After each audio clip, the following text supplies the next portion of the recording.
What up, YouTube? It's your man, Beefy Big Guns, baby. Ew. We out here.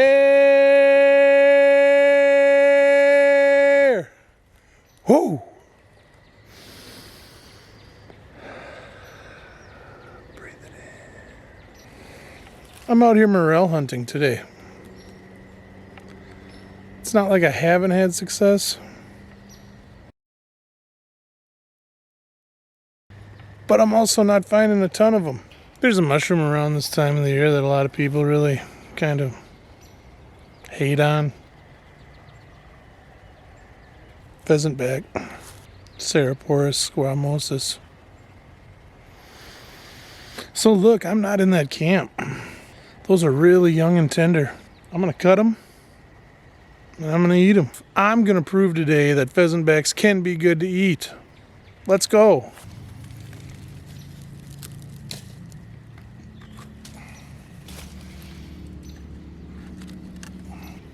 Giving these a knife test, these things are just popping off of here. Look at this.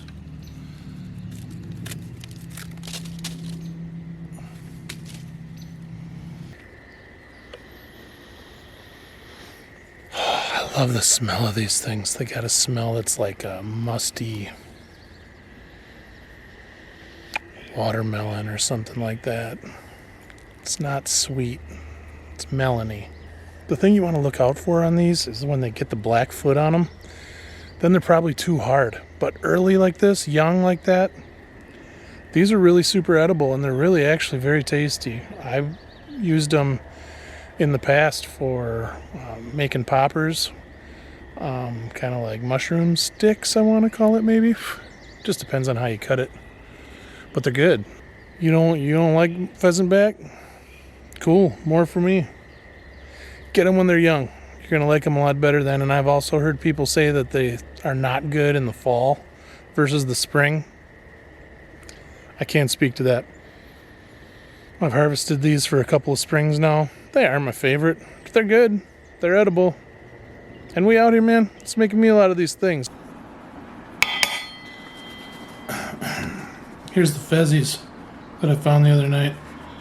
I'm going to start by taking the fertile surface off of them. These have been drying in the fridge a little bit.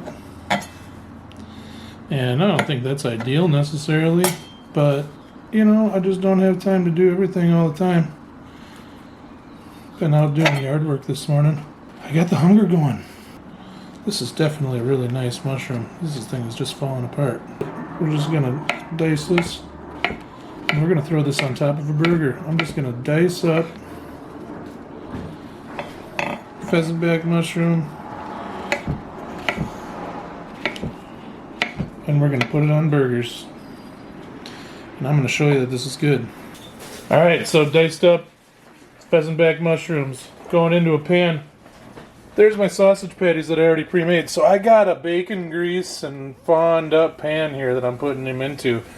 I mean, yeah, is that cheating? Sure, but we're going to make these tasty and we're going to use them up. And the compounds that are in them are going to be inside of us then. And that's the whole point. I mean, yeah, it's in bacon fat and all that. I get it. But those are pheasant back mushrooms. I'm doing a mushroom and Swiss. I got a little yellow mustard on it. Onions from the cooler. Look at that beauty. I can't wait for this face hit time.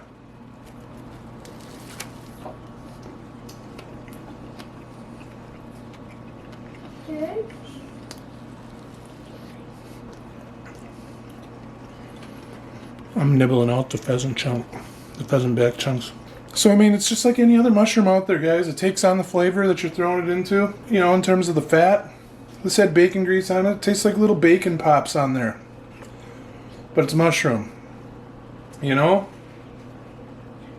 I dig it. I bit right through them suckers. They aren't tough. Get in there. See, I bit right through those mushrooms. They aren't tough. They're delicious. Morels are tough to find. Morels are fickle. Pheasant backs crank out of a lot of different types of wood. They're readily available. And I think if you find your trees and you pick them when they're little, they're very palatable. I'm getting another face hit. We out here. And I'll catch you on the next one.